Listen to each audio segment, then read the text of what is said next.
Okay, good evening, everybody, and welcome to the Intellectual Forum at Jesus College. You're very welcome to another stimulating event this evening. Welcome to some of our very regular attenders. You're very welcome back, and welcome to new attenders, and to all our participants on Zoom as well. The Intellectual Forum was set up in 2016 to support and sustain the intellectual life of Jesus College and enhance its international reputation in reaching out into the local community and the wider world, in bringing in interdisciplinary, multidisciplinary ideas and discussing challenges of the day. And tonight is no different, and I'm delighted to welcome two guests from the continent from which we're not fully cut off still. So I'd like to welcome Ton Venhoven, who's the founder of Venhoven CS Architecture and Urbanism in Amsterdam, and his partner architect, Cecilia Gross. And it will not surprise you, Amsterdam being the home of very innovative thinking about cities, I think going back to the 16th century, and continues in some wonderful work around circular economy, around smart cities, around innovative urban planning and design. So it will be wonderful to hear from someone who's been part of that revolution in Amsterdam. More recently, Cecilia and Ton have been involved in, I'm sure, what's going to become an iconic building of the Aquatic Centre in Paris, which we'll see more of during the Olympics this summer. But they've also been working through an approach to transformative design and urbanism to cultivate a healthy urbanism of people, nature, and buildings, and how we all coexist and how we live in the 21st century and into the future. And with issues of climate change, growing urbanization and population growth, these are all pressing problems, not just in Amsterdam, but globally. So I'll hand over without further ado and look forward to hearing what they have to share with us tonight. Okay, thank you, and very good to see you all here. We're going to do a duo presentation. I tell a bit about theory, then Cecilia will tell a bit about two projects, and then I take over, talk about two projects again, and then finally Cecilia will tell about the Aquatic Centre in Paris. And then we have plenty of room for the Q&A.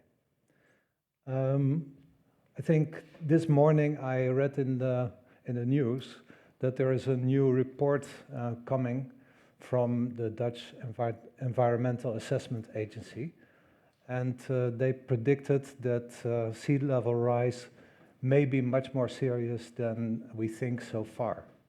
Of course, there is a big bandwidth between the different scenarios.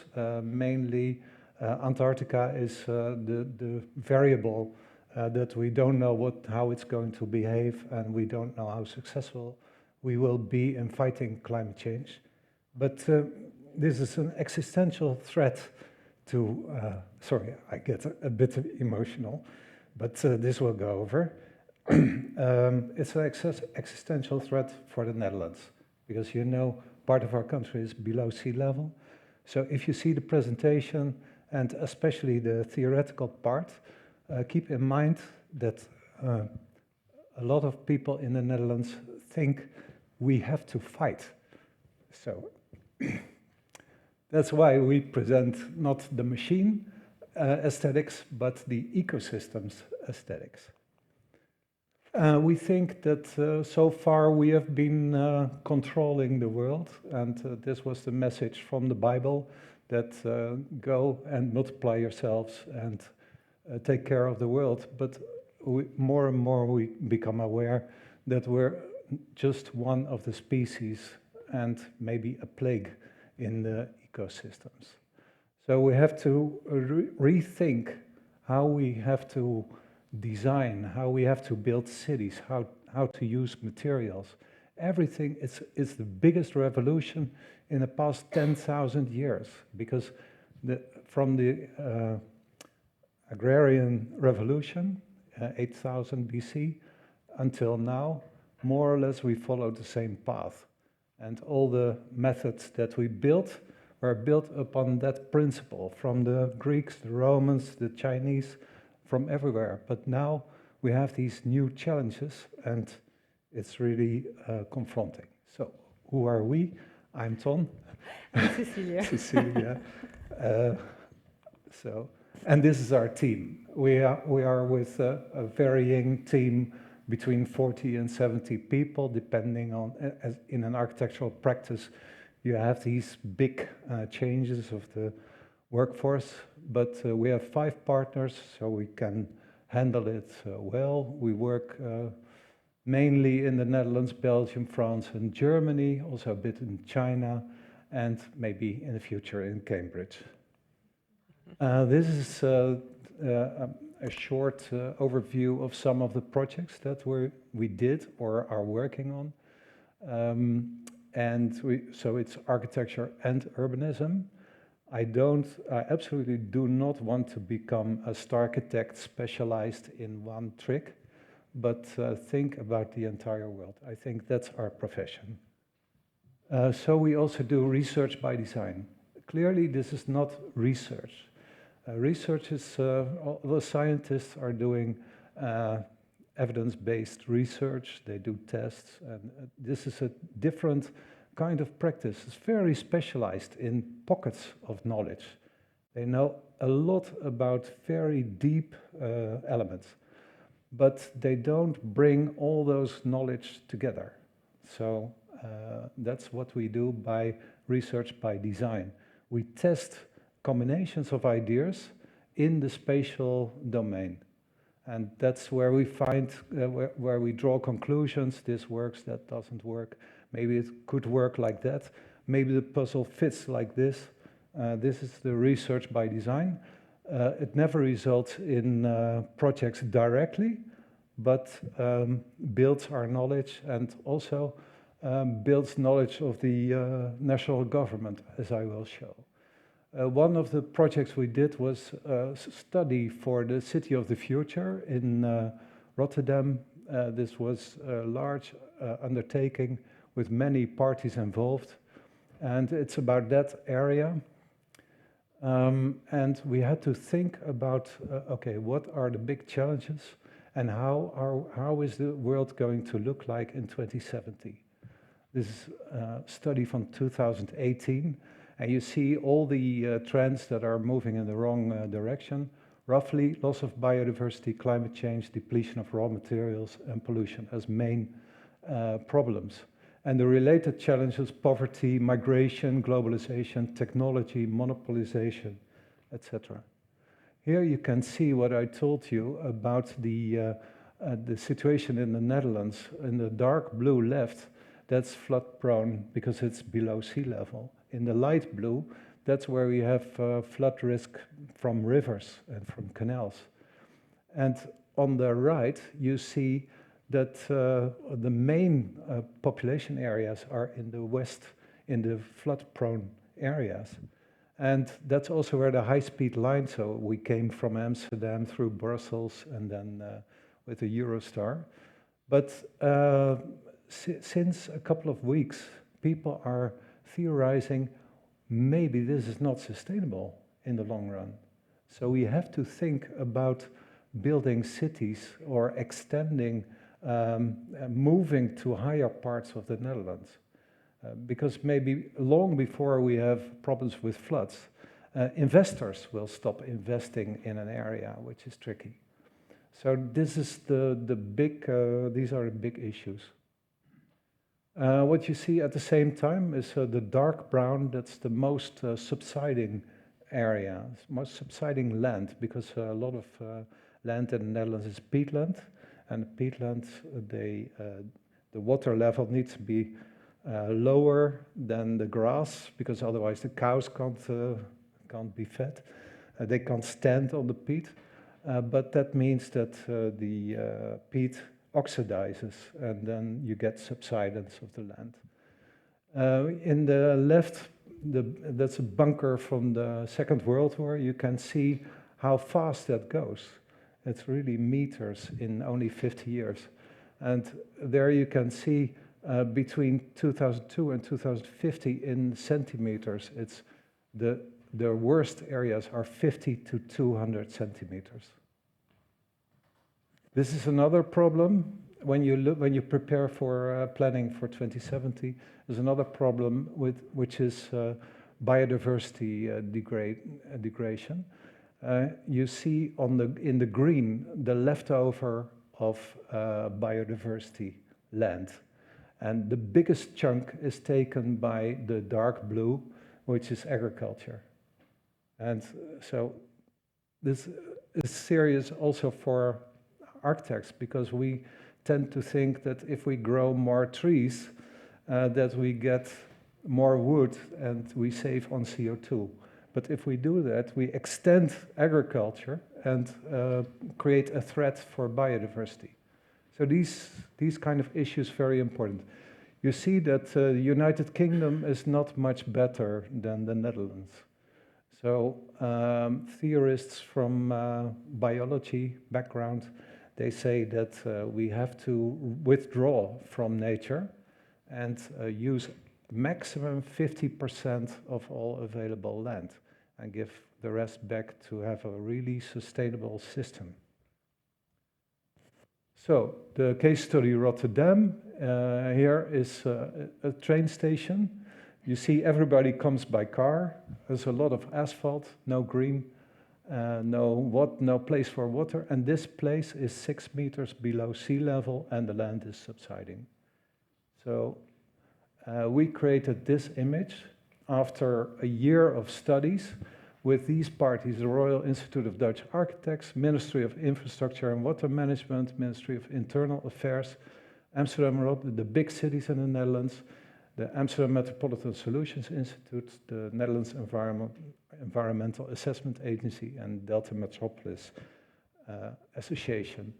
And they brought in all this knowledge from the scientists and confronted that with our plans. And first, we didn't have this wetland on the location of a former main road. But after the discussions with scientists, we calculated that the road was actually not needed. Not needed. Imagine. So you could just remove the road and create a healthy wetland, and thereby revive the natural water management system of the polder. And we also said on the ground level, we don't want any cars. Cars are on the highway. They can enter the mobility hubs. That's also where you can organize circular economy, and we grow food in towers. So here you can see the trains on the left. There is no more shopping, because that's mostly online. And then you have a lot of greenery, because if you don't have greenery, you just get rainfall, you get salt water from the sea, and then you have to pump it all to the sea. In this system, when you make a city like this here, 70% of all the rain, all the water that you have to move out, evaporates through the greenery. So that saves a hell of a lot of diesel, fossil fuels. And at the same time, the different levels of green, they provide habitat for different animals. So after that, we developed this was an idea that was created for the node, for the station area and everything around it. But actually, during the study, we also came up with ideas for neighborhoods. Can we make neighborhoods car-free, self-sufficient, much more efficient in energy use, etc.? And that was the microcity idea. Actually, we have been working on that since 2004 already. And now it's gradually moving into a serious proposal. It's 1 square kilometer of neighborhood that can do without cars. You only have 4 mobility hubs on the sides. So wherever you are in this neighborhood, it's only 500 meters walking, and then you can choose whatever you want. A bus, a car, a bicycle, you can walk, everything. But it means that this whole area is car-free. Kids can play outside. Plants can grow in the ground. Trees can grow there. So the temperature with climate change, that saves in hot summers 12 degrees Celsius in heat stress. If you make green areas, you can create all kinds of things to make really sustainable neighborhoods. It's a bit comparable to the 15-minute city, which was developed over the same time, but we have a slightly different approach because we're not just looking at what is accessible for pedestrians. We look at how can you make it? How can you make it work? So we considered 4 separate layers of this neighborhood. And the first layer is about the resilient ecosystem, climate-proof. So we have a system, we look at the soil, we look at removing asphalt, we look at planting trees, creating air corridor, air ducts on an urban level. We create green spaces, a healing environment, psychologically healing environment. But everything and probably also food production. It's not a design, it's a strategy. So I don't have to be precise about everything. The second layer is dealing with mobility, and that's where we look at, if you know, self-driving cars will be here in 2030. 2040 they will become popular.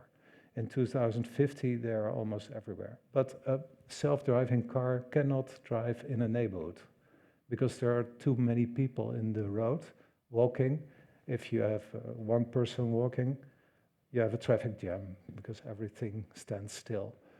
So we designed this system based on that idea that we want to have more space for kids, more space for nature, a better quality of life, and self-sufficient systems. And then you have the 4 mobility hubs on the sites where you can find everything. And those mobility hubs don't just deliver mobility, they are also the perfect access points, which means that if you own a business or if you have some activity that needs a lot of logistics, you can find a place around those hubs, because those are the best accessible places. And because the mobility hubs have this multimodal approach, it means that you're not forced to take the car. You can take a car if you want, but you're not forced to take a car. Then the third level is about the buildings and the programs, what is happening there. We all know that in current cities we have lots of problems with, especially, I don't know exactly about the UK situation, but when I talk about the Netherlands, 50% of people in the cities are depressed, lonely. There 65% are living on their own. So meeting other people is becoming more and more difficult because you're working in a company which is there. You're not working with each other on a place. And making opportunities for people to meet. It looks a bit like Cambridge, I must say, with all the courtyards and attractive spaces and not too many cars. And this is meant to be. And there is a market where you can also buy the food which is grown in the neighborhood. There are all kinds of housing, so you have no distinction between the expensive homes and poor homes, sports, schools. So everything is there, which means that you can walk from here to there, from there to there, and meet other people.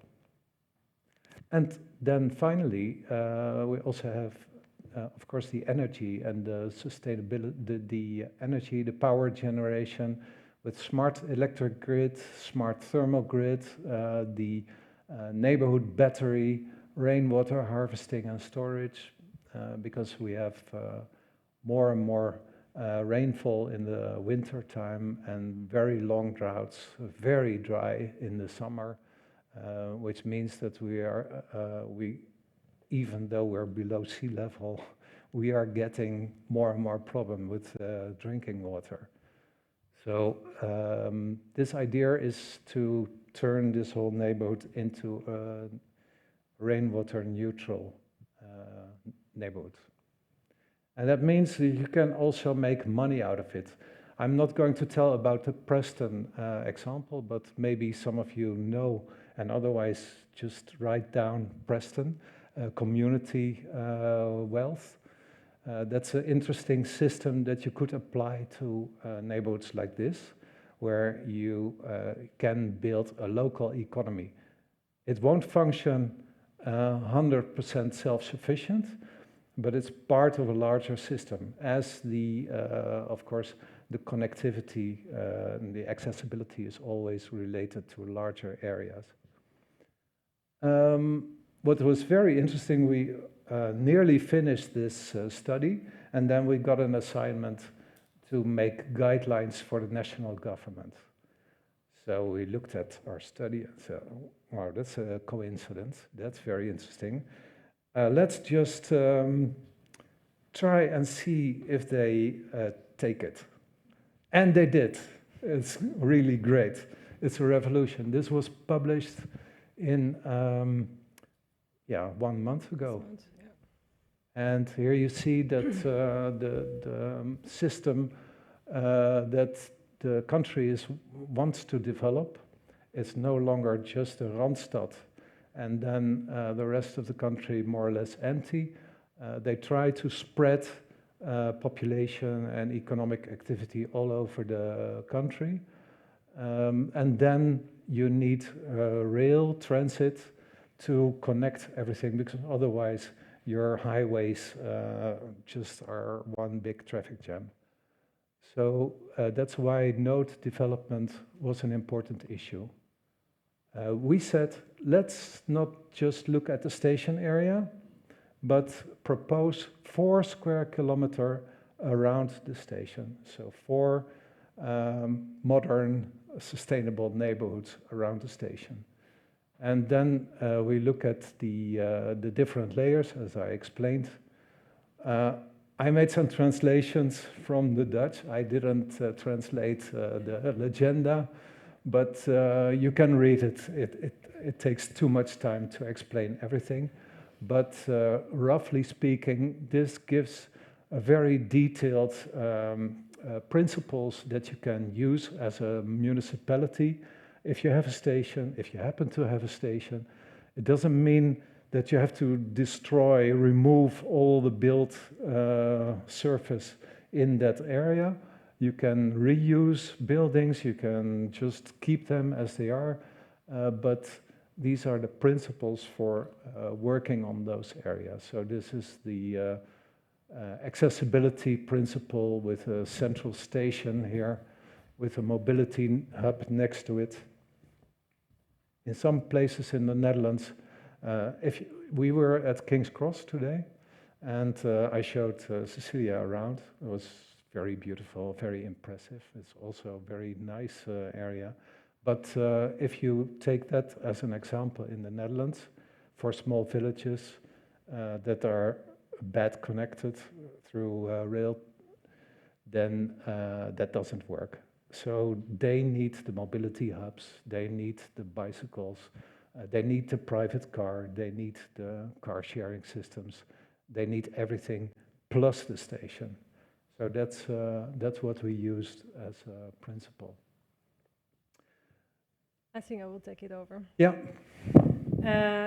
We're going to spring from urban scale to architecture scale, but really keep in mind what drives us at the office. So how can we make space more attractive, more healthy in urban environment? So you were saying water, nature is crucial, biodiversity is very important for us and for the biodiversity itself. Mobility, we have to move different, we have to get organized different, we have to put programs together, and all these is because we have to meet each other. I mean, we had a rough time with all the sanitary crisis. We learn what it means to be isolated. Now we can choose about it, but we need each other. We drop in Amsterdam. We get you over 5 projects. Here it's Central Station Amsterdam. We are really keen about station area because we want them to be more human, to be more lively, and to use them because we really believe that public transport is very important for us to move. So here comes all the transportation together, but finally at the end everybody is pedestrian in an area. So this is priority number 1. But here we are the Commission of Amsterdam to design a bicycle garage for 4,000 bicycle, which is tremendous a lot for UK, but it's okay because on the other side they put one of 9,000, so it's okay.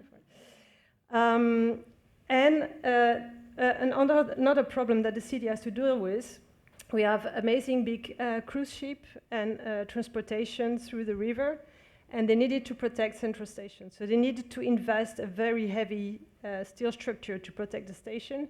And they say, well, let's do a parking garage in between. So that's the very smart idea of the city of Amsterdam. And like Ton was saying, we are fascinating to see how we can add more values to every project. So of course it has to work perfectly, but how we can add these values.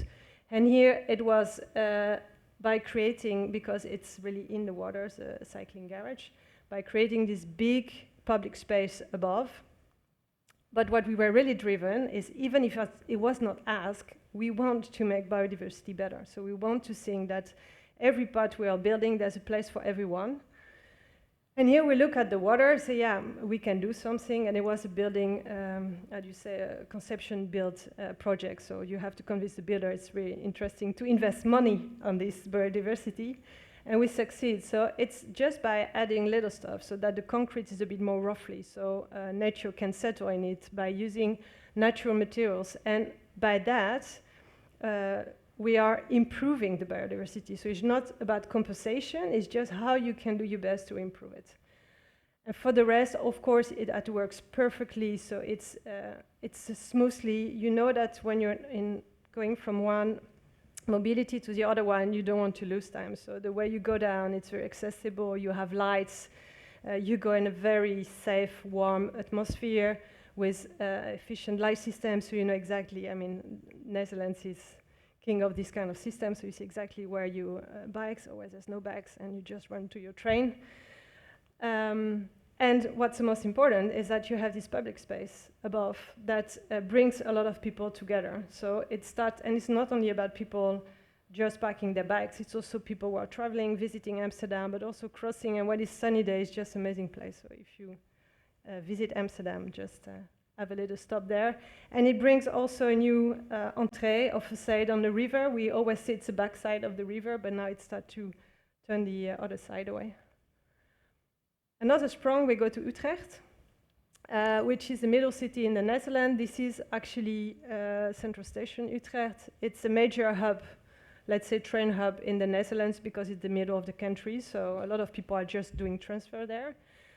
And here the key motivation is, how do we bring the spirit of the city, this life that we like, all of us, so close to the railway station, that the railway station area is not only a transfer machine, but it's also a place where people can live, play, and meet each other. So we had a building with a lot of different programs. So we have 200 people living there, of 200 dwellings, and a lot of services and commercial, where the idea is that if you live there, you can use them, but it's also a way to get connection with all the people who are visiting the station area, also people of the neighborhood. And what's particular about it is it's built on the top of a tram stop. Yeah. Station. So it's like a volume, like you say, oh yeah, it's possible, it could be, and just by densifying, but on a very subtle way, we just bring a bit lives in a different context. So you see here, it's just in between the whole system and really making part of it. In that project, when we started, because the station area, it's also very mineral. It's again very transfer orientated. It's go for the efficiency, but it forgot a bit the human scale. We worked close with landscape architects to evolve different landscape in the building. And also because we are very close, we are here, and we are very close to the green single. Almost all the old city in Netherlands have it, which is actually the area where you have the green and the first barrier of your old city. And we consider that the building, it's a bit like a hill. So you have a different landscape, you have different heights, different conditions, different winds. And then we create, by shaping the building, different terraces. So we have different places also that people can meet with each other. Some of them are in the shadow, some of them are very greeny, some of them are just looking at the landscape of the tracks, because it's also part of the landscape. It doesn't have all the time to be green to be landscape. So here we see how we go. It is the first floor, which is another meeting area. And then if you go up there, you see the trees on the top roof. And that's the top roof. It's actually a pictures of 3 years ago. I was lately, and it started to become wild. So it's really nice, and bees and everything is starting there. And it's also all this computation of people living there, the action, and that's also a funny part. We have in the building also a training facility of esports team, Alienware. And actually it's great because they're practicing here, they go to the fitness to be healthier, and they're living there, so they're really commuting in all. And if they have to go for a big competition in Europe, their base is in Utrecht, then they just jump in the train and just go to London, for example. And this is a 2 scale where you get connected with Central Station, which is on higher level, and finally also connected with all the city, because this is the main entrance to Central Station and the bridge, and really being part, like you were saying, Ton, this urban ecosystem. So what are the ingredients, and how you can make them together? Yeah, this is the next project. Actually, I have to say that this is where I live. It's one of my projects, and that's a bridge that we made, which is also my project. And Central Station is just a bit more left. So this is sort of Venlo van Land. But we won the competition for this very important project, which is quite extreme, and I still wonder how that could happen. But it's totally nature-inclusive project. This is the project, not the project. Our project is in a part of this plan. It's in that yellow area. But it's a very crucial place where, which I can explain here. On this plot, there was not a lot of nature. Most nature was in the dike around it, in the green areas, and also in the water. So that's very important zone. And the rest was like bare, nothing happening there. So the urban planner, they made this water circle almost. And what you see here is that our building is exactly a good stepping stone for the development of this ecosystem here. We again, we designed this building, and you look at the perspective. You see the perspective of a fish, of it's a dragonfly, yeah, and the squirrels and the ducks, and that's exactly what it is. We try to make that as strong as possible, because this was also the winning formula. If we could make the best nature-inclusive project, we would win. And we did. So the detailed design is ready. Maybe what's really funny, we really start by saying, what could be the best building for the animals, the insects, and the plants in the neighborhood? And then we turn it around and say, okay, what is the best building to live there? So it's really the first time we go so far in the exercise, how you create conditions who are priority for biodiversity. And we say people were living there, they don't have a pet, they have nature. So we work together with a landscape architect who is also very nature-friendly, working a lot with ecologists. And she explained to us that porosity is very important for animals. Porosity, for example, when you have this quay, if it's porous, the ducks can build nests there. And if you have a porous facade, then other birds can come there. And if you, here you see the house, and there is not a terrace, it's a garden for animals. So this is the principle. The building looks like this on top of the highest roof. And here you see that, of course, we have rooms with windows, but we also have parts of the facade that are only for animals. So that's where you can nest, make kids when you're a bird. So here you see how that looks, and one of the criteria was also how long does it take before this greenery grows, because there are also worse examples. We designed one of them, which were very fantastic in the first couple of years, but after a couple of years they deteriorated. They didn't maintain them well. The water management system didn't function well. So here we learned a lot of we applied a lot of the lessons that we learned by planting everything in the ground.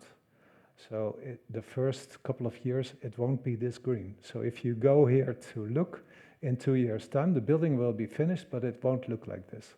But in 10 years' time, in 20 years' time, we'll take more photographs, and then you can see how it works.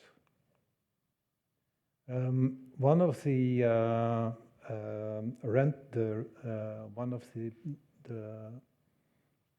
organizations living here is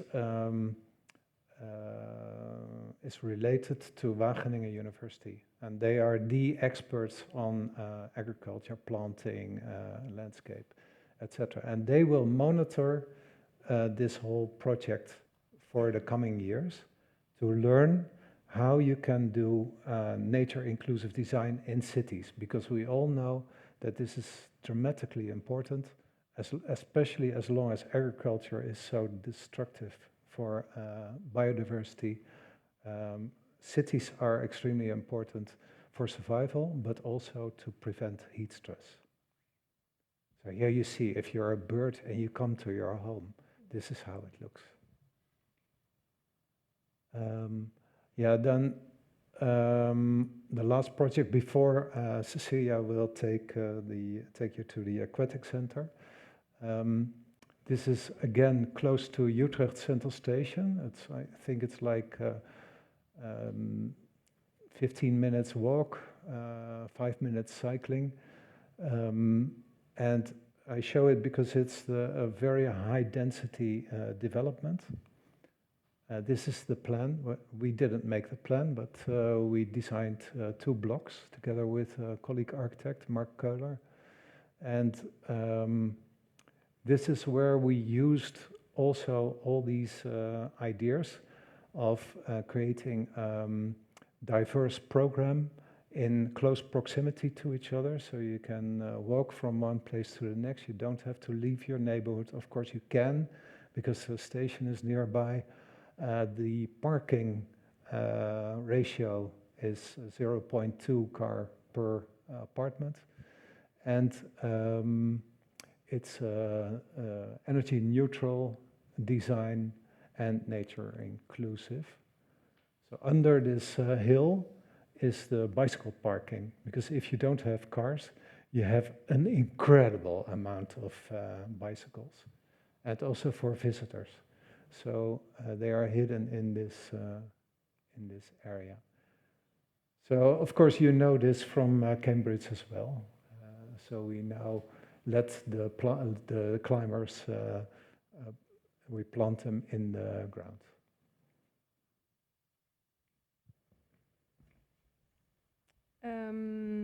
Yeah, last project where fits a lot of the goals that drives us. It's the aquatic center in, I will not say in Paris because it's in Saint-Denis actually, which is a city next to Paris up north. And here there was many challenges. Actually, I think the big challenge was how we can create a first building for a new neighborhood will come and how we can connect all the neighborhoods and the people in the area. Sounds abstract. This is Saint-Denis. You have the basilic and the historical part, which is up north, where almost all the king of France are buried. So very important, symbolic, and you know all about it. We're in Cambridge, so. And in between, you have the Stade de France, that is the biggest stadium in France. You have a whole neighborhood which is about working. You have a very old industrial, and what you see is that you have very monofunctional neighborhood next to each other. And don't forget, we have two huge highways, motorways. We are crossing the plots, actually the city, Saint-Denis, and the tracks. So what we say, we need to connect, we need to create a new condition of the city where you want to walk, you want to meet each other. And of course, if you're so fragmented, it means that not everybody can meet each other. So people who are working in Saint-Denis doesn't meet the people who are living in Saint-Denis. And it's one of the poorest cities of France, a lot of different cultures, a lot of young generation, a lot of work class. So we take this baggage and we say, okay, with the new sport facilities, how we can implement it or make possible people to bring together around sports. And of course, you see green and blue, it's about connecting the mobility. So again, it's how we walk to the sports center, how we connect with walking or with cycling. Actually, slow traffic, the huge hub, they are already there. I mean, the network is amazing in Paris, so we already have the big hubs. But how you do that people changing their way of moving, which means that it allows to use space for green. And that's the challenge of Saint-Denis. But they are driven with one event which will happen this summer. And that's the Olympic Games. So it was great from Paris 2024 to say we will invest in the part of Paris we need the most, and we will try to find the good balance of programs, and they give us a mission to solve a lot of challenges around it. And what we decide, I have to say it's very important for this project, is we were a big team. So we were a big team with architects, so we co-designed it with Atelier de Trois-Quatre, French architects. But we had engineers, we had developers, we had builders, and we had operators for the maintenance and for the commercial. So that means that you start with a drawing, with a whole team. We will run, let's say, for 15 years after the games, the building. So you don't think about how the 2 weeks would be fantastic. It's very important. It's going to be fantastic. But you think, what needs Saint-Denis, what needs the Métropole du Grand Paris, and which ingredients you have to make there to create a future, what they say, for the legacy phase. And we were very lucky with Métropole du Grand Paris because they had these amazing sustainable ambitions and wanted to go for it. And we say, we have great ambition, let's go, of course, above it, otherwise it's not fun.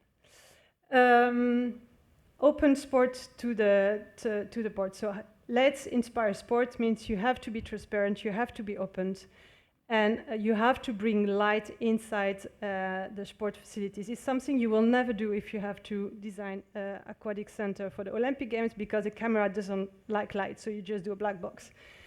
It sounds simple, but it's very a different way of designing if you think the other way around. What we also did is we say we're not just doing 2 huge swimming pools and a big arena for the Olympic Games, but we will also add a lot of different sports to bring these people together. So we had a bath to learn swimming. We have one to have fun, because sport is not only about competition, it's also about fun, and it's also healthy to do it. We have fitness, we have some paddle tennis, bouldering center for 1,000 square meters, we run a restaurant, we have a nice association, we are making a second life out of all the waste of sports initiative, and outside we have some football field. So by this, it's about combining. And of course, we are not making programs. I mean, we were really driven. There are amazing people behind it. But for us, it was how we bring all this sport together and how we make this connection. So we create a lot of transparency. That means that if you go to play basketball, which was basketball and now it's paddle tennis, and maybe over 10 years is something different, I don't know. But if you're playing, you can see the French champion practicing on the diving tower, for example, or you can see other stuff. So for us, it's very essential that in all the transparency we have in also the Olympic swimming pool, that you can see the leisure pool, you can see the green, you always have the idea, I see others, I see other sports, but I also see the context. Sometimes it's green, sometimes it's the Stade de France, but this is very something important for the ecosystem we are making, because we believe that it's not only a building, it's also a bridge, which is very important to connect this pedestrian bridge with the Stade de France. And as you see, it starts very big, and then it starts to be more human scale to the part of the neighborhood with a lot of contact with the street. And this was made because, like Tom said, biodiversity, nature, water is very important. So from day one, we say we have to reduce as much as possible our footprint on the site. We have to plant trees on real ground where they can go for 100 years. And that was also something we really wanted, is not to move earth or soil actually from the site. So all the position of the bath, how deep you are, whatever. So be as how do you say, as, yeah, we say juste mesure. Just find what's a good proportion, what's a good solution, what makes sense. And everything that we can put green, we'll put green. I have to say for the Olympic Games, not yet, because they need a lot of space to put trucks, but we go plant more trees after the Games. And this is the first tree we plant on the side of Stade de France, and it's really symbolic for us that it was the way to come from, let's say, the car world and this big Stade de France who are very static and say, I am sport, to another world where nature is welcome and where it's more human scale. And of course, we are ridiculously small against the Stade de France, but it's dynamic and it's something that welcome people to come. In this notion of what is the right size, what is the right material, what is the right form, energy is very killing for a swimming pool, so we have to be very careful. And what we say, if we want to reduce the energy, we have to reduce the volume inside the swimming pool, because what costs a lot of energy, it's to maintain the air. It's not the water, it's actually to maintain the air. So from day one, we say, okay, we not are going to do a simple structure with beam structure, let's say, but we will do a tent structure. So we go as close as possible to the volume that you need for such big tribunes, and also the diving has different height requirements than the water polo. And that's how starts actually the whole architecture of shape of the building. And we wanted to do it in wood to be very exemplary on biosource materials, because that's also the chance to with this kind of event, it's really drives the whole team to get more to their comfort zone. So I think everybody was ambitious, but it happens once in your life that you can do a building for the Olympic Games. And that's really a magic word that I have to thank a lot, because it drives us to go in all the roller coaster of the project till the end and stand to the ambitions that we were started with.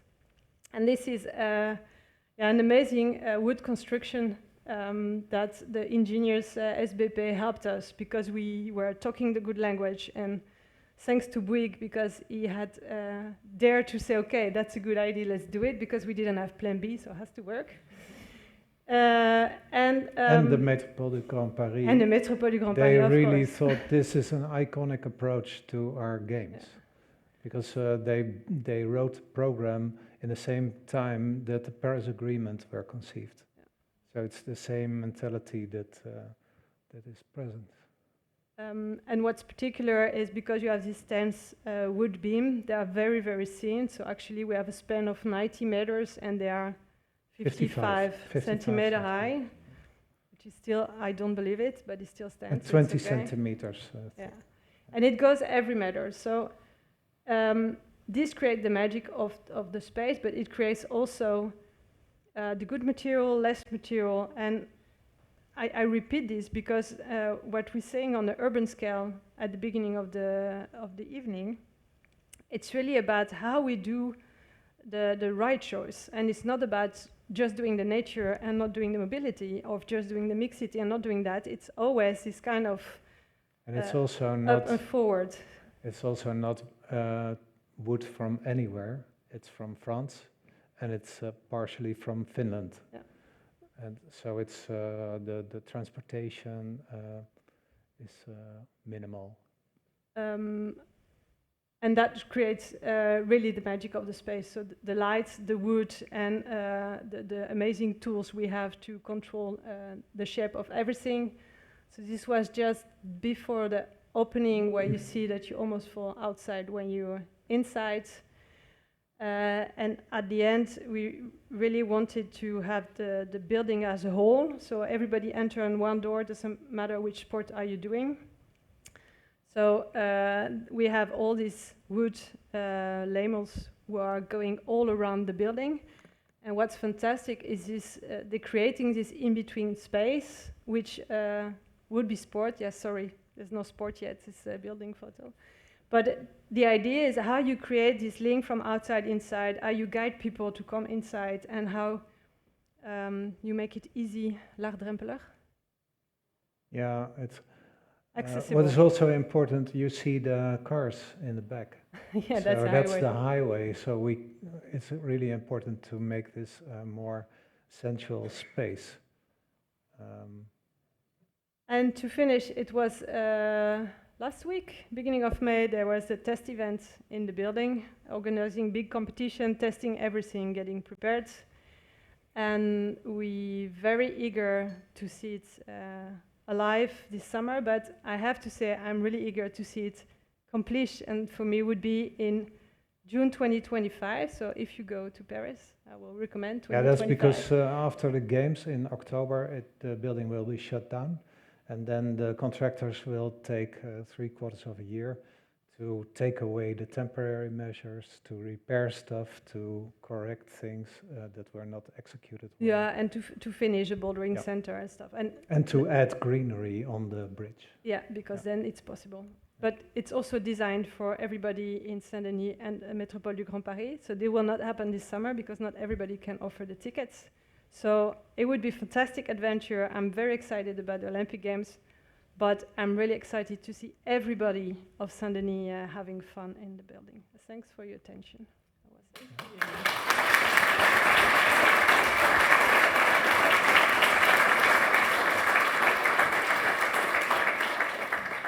Thank you. That was really inspiring and informative and just so integrated. So thank you. I think you've given a lot of thought for discussion. We'll invite questions in the room, but also for those of you on Zoom, please feel free to post a question online and I'll seek to moderate it here for you. So if we start in the room, is there anybody who would like to ask a question?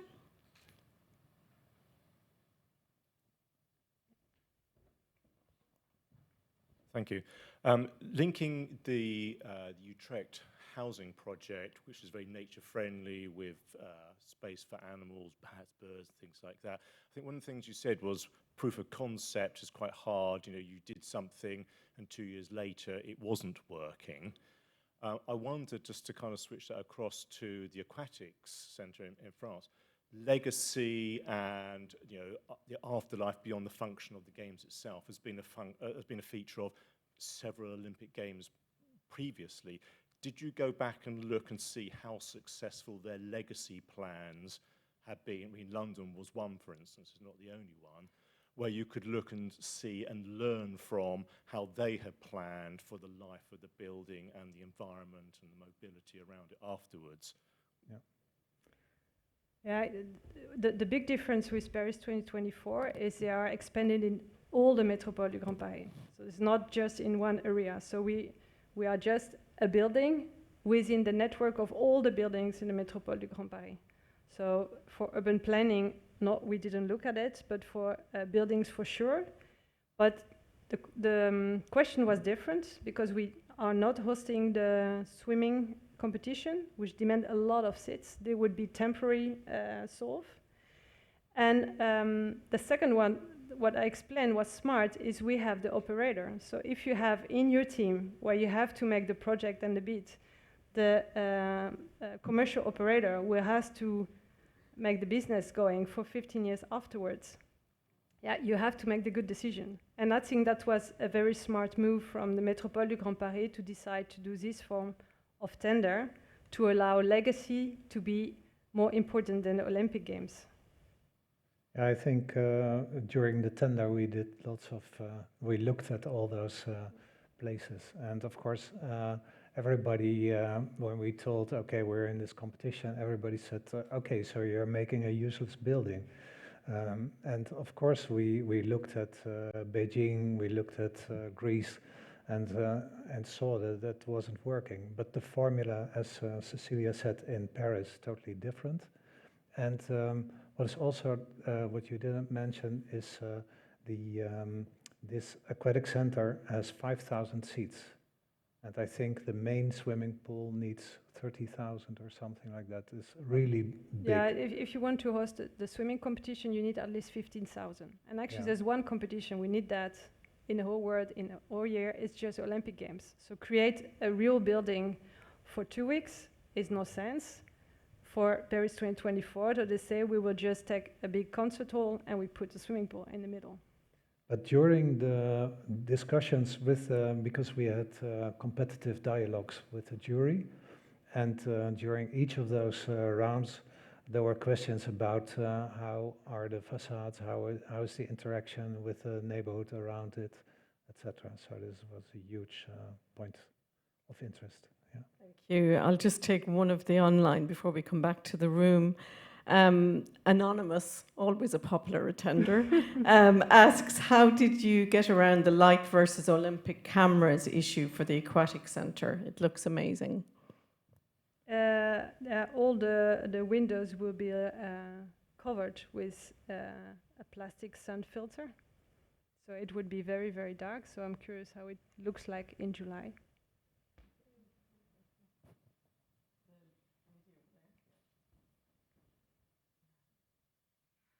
All your pictures show wonderful pictures of lovely young people enjoying themselves. How do you accommodate the old in your idealized cities? Because 500 meters or whatever to walk to a hub is actually quite far for some people. So, how do you do that sort of intergenerational planning? Yeah. That's a good question. The main purpose of these neighborhoods is to make truly inclusive neighborhoods. And we have been discussing about disabled people, the access, about elderly people. So it's the main concept is that growing old, you need to have a lot of interaction with other people. So walking keeps you fit until old age. And there are plenty places in such a neighborhood where you have the best accessibility ever. So what we see now in, for example, monofunctional neighborhoods with only housing, that people at old age live in huge houses. And they would love to live in an apartment, but in their own neighborhood. So moving within the neighborhood is definitely an option in this kind of concepts. And yeah, 1 square kilometer, don't take it too literal. If it's 400 by 600 meters, it's a theoretical model. I suppose just to jump in on the end of that, if you had people with disabilities or mobility issues, I guess there would be localized mobility options. Absolutely. If you come, for example, with a bus at a mobility hub, you can get your wheelchair or your robot or whatsoever and bring you home. I think there are many options also for logistics, for if you do order things online. You can have delivery robots that move in between people walking. You can see them on the internet in California. They already exist, so plenty of We've even got a options. few roaming around Cambridge, or low tech ones, I think. We're just talking about distance, but it's also about comfort. And I mean, it's not because you're Italy or that you can't move, and the way that you take off cars and you get more room in the street for pedestrian, it's also safer because you have more place also to navigate. And we are lucky in the Netherlands, everything is flat, so we have to adapt the model if we change of country. But that's also the experience, so how you make it comfortable. It's not only The gentleman up here had his hand up first, and then the gentleman over there.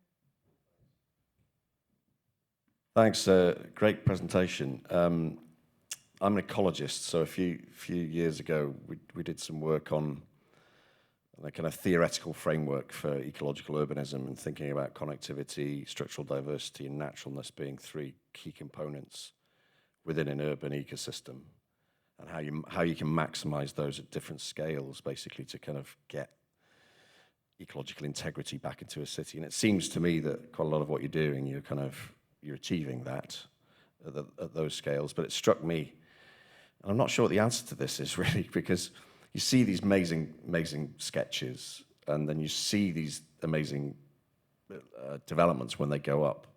But nature is really dynamic, and it changes over time, and there's succession. So I've got two questions around that, really. One, how do you pay for the maintenance? So what are the paying for parks? What's the paying for parks model? And secondly, how do you deal with succession? How do you deal with that ecological dynamic when nature actually wants to start to become something else that you might not want it to be, like very heavy trees on buildings and completely unruly green walls and things? Yeah, maintenance is an important issue, and we have been discussing in a master plan for Hilversum how to deal with this. And there, the idea was to collectively organize the maintenance with private owners and municipality and the commercial parties. So everybody pays a fee yearly, and then you have people taking care of what's there. That's one aspect. So that's about the maintenance. Succession. just to add for maintenance, because for Zoe we had a very big, heavy discussion with a developer. We say, hey, especially in the Netherlands, everything has to be very clean, and we say you should not clean in between the frames. So within the framework, when it's your balcony, you can clean everything. But in between, with all this porosity where you want to avoid, you should never clean it. You should just let it go. So, and the fight is not yet won because we are in all the stage. So it's really best. No, but if you're living there, we want to try something different, and that's why we also had this partnership. But that's what you wanted to say, maybe the partnership with Wageningen. Yeah, with Wageningen. But I think it's partly aesthetics, it's partly building damage. Damage control, and it's also about what nature wants and tries. And I think, for example, we used to make roofs with a bit of ground soil, so things could grow. And gradually we thought, no, that's not enough. It has to be 1 meter. And then I came in China, and there's a law that if you want to have green roofs, it has to be 3 meters. So this is really an interesting development. So we try to make the proposals resilient, and therefore we also look at surrounding habitats. So in Hilversum case, on the one side you have different habitat than or biotope than on the other sides, and we mingle the different biotopes, so the colonization can take place and the exchange, and we can actually strengthen the biotopes this way. Okay, there's a few more questions. Sorry, that wasn't working. A few more questions. The gentleman here. Sorry, yeah, did you had your hand up? Are you okay? Stuart, sorry, at the back. His hand up there. Thank you. Really fascinating presentation. A question, I had a few come to mind, but the maintenance was one, so the gentleman to the back has stolen my thunder on that one. What I am fascinated about is the education of the occupants. Sometimes there's the concept from an architect, there's the desire from the developer, and sometimes that message is lost with the occupants, and it might be the first generation or the second generation. I gather there's a greater sense of urgency in the Netherlands than there may possibly, arguably, be in the UK. So I'm really keen to see how the education of the occupants of these beautiful buildings, how they're essentially inducted to the space you're creating. How do you transfer your ambition to them so they do it justice? Yeah, it's. I have been working since 2004 on a project where I'm now going to live in a couple of months. And this is also a nature-inclusive development. It's not high-rise or whatsoever. And I meet all the discussions there because the hedges that are planted by the contractors, they are not meeting the expectations of the buyers. So they tear them away and they put in artificial grass, some of them, or they build a fence where it's not supposed to be. But there is a homeowner association. There is a hierarchy of homeowner associations. So a couple of homes together, they have their own homeowner association, and it's under the umbrella of the overarching homeowner association, and that has also a maintenance component, and they can enforce the right behavior. And people had to sign before they were allowed to buy. They had to write a motivation letter why they wanted to have a home in this location. And also they had to sign an agreement that they would respect the rules of the area. So it doesn't mean that everything goes well, but it's moving in the right direction. And hopefully in 10 years' time, I can say to you, okay, come and look, it works. But this is we are living in a revolutionary time. Everybody is thinking like we were programmed to think in the past 10,000 years. So it's not a surprise that things don't work immediately. Failure is an option. Okay, I've got another question online, then I'll come back into the room. Brigitte asks, what are your thoughts about how to approach city changes for the better, how to fight for an improvement? And she's talking about Cambridge. She says, Cambridge struggles with finding consent on how to approach the city centre car pollution. Is the solution to keep trying to find consent, or does the council need to take the lead? So I guess it's how you bring people along or how you make change. I know about this issue in the UK, about the city centres. And also in the Netherlands, we have a lot of discussions about city centres that have to become car-free or low car use. I think it's a wrong discussion. It's not just about the city centres. Every neighborhood should be a high quality of life for the people living there. If you know what is happening with kids that are not allowed to play in the street, they sit in their room playing on the Game Boy. It creates very unhealthy people with mental issues. So I would say give everybody a good car-free neighborhood, but also a lot of mobility options at walking distance. And whether it's 500 meters or 200 meters, I don't care. Yeah. But so that's my proposal. Okay. And it requires good governance, but also from us, from scientists, from architects, from urban planners, we need to explain to the politicians why this is needed. And then gradually, it will take time, but they will follow.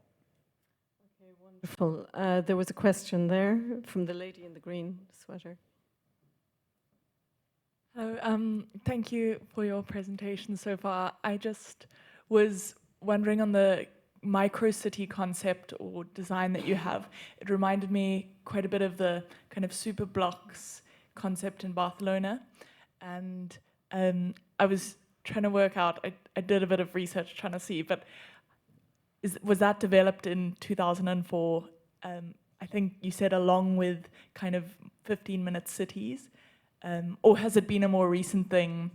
I think. Is it implemented anywhere? Yeah, just. Yeah, I think this movement is taking place everywhere. It's really a reaction on the overwhelming presence of parked cars in our streets, and the more people live in cities, after the Second World War, people moved out of the cities. Now they moved in again, and they demand space to breathe, and that's where the super blocks in Barcelona are developed for. There is a very strong link between Barcelona and Amsterdam on the level of smart city development. So of course but actually, honestly, I got to know about the super blocks in 2012. In Beijing in a conference. That was the first time. But you see all the time, you're working on something very intensely, and then you meet, you open a newspaper and see, what the...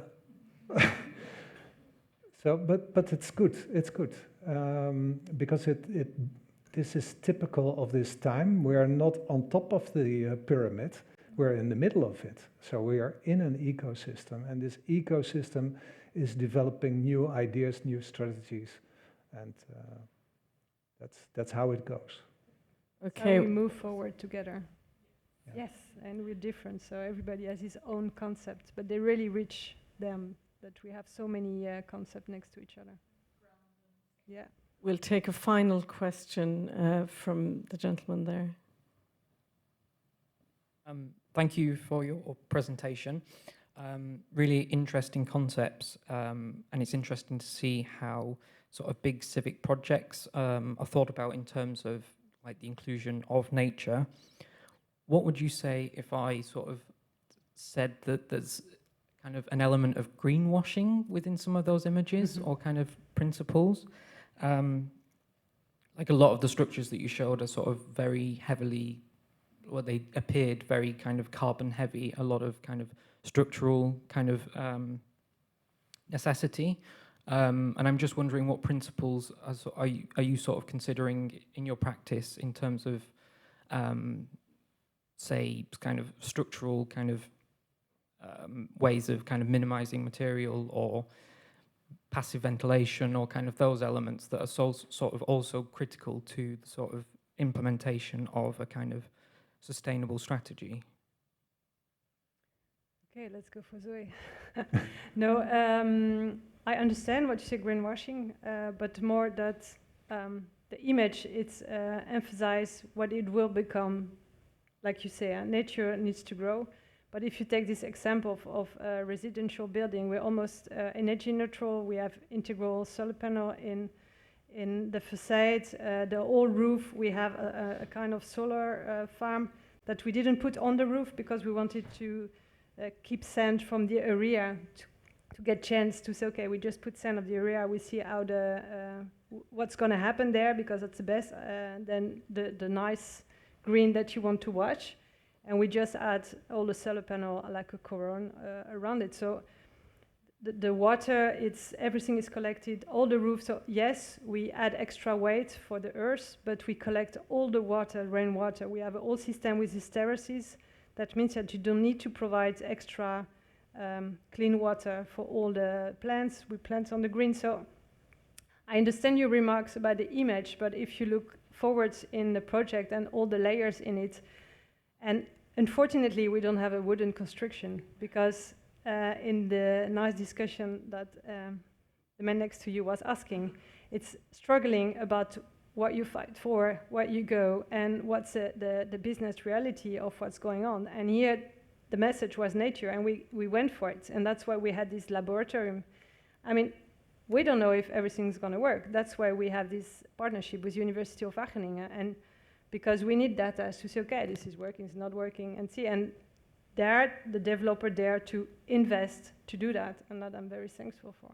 I think I want to add one thing, because you're talking about heavy buildings and CO2 emissions. I guess you talk about concrete and the steel, etc. You have to understand that we are constantly, since the founding of the office, we're looking for improvement all the time. And we look for partners that support that and have the same ambition. Currently, I'm very interested, when we had a discussion during the design of the aquatic center with the structural engineer, it's like Bergman partner. And we said, okay, what about steel? What is happening there? And then they said, you know, if you look at the official figures of the MPG of steel, then it's very bad, but it's the world average of steel. And if you look at European steel, it's already much better. And if you look to Swedish steel, it's made with hydrogen, and it's zero emission. We know that also in concrete, there are lots of developments to make to emit much less CO2. Sometimes I actually am a little bit afraid that building in wood is hyped too much, because that is not going to bring the solution.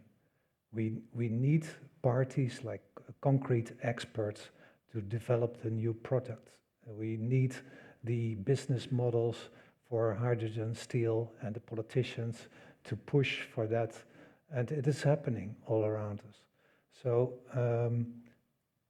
you can, of course, say greenwashing, but greenwashing, in my opinion, is when something is really filthy and you say, okay, we use sustainable airplane fuels, SAF. That's greenwashing. But what we do, I think we try and we fail sometimes. We do 2 steps ahead, 1 step back, and that way we find friends and progress.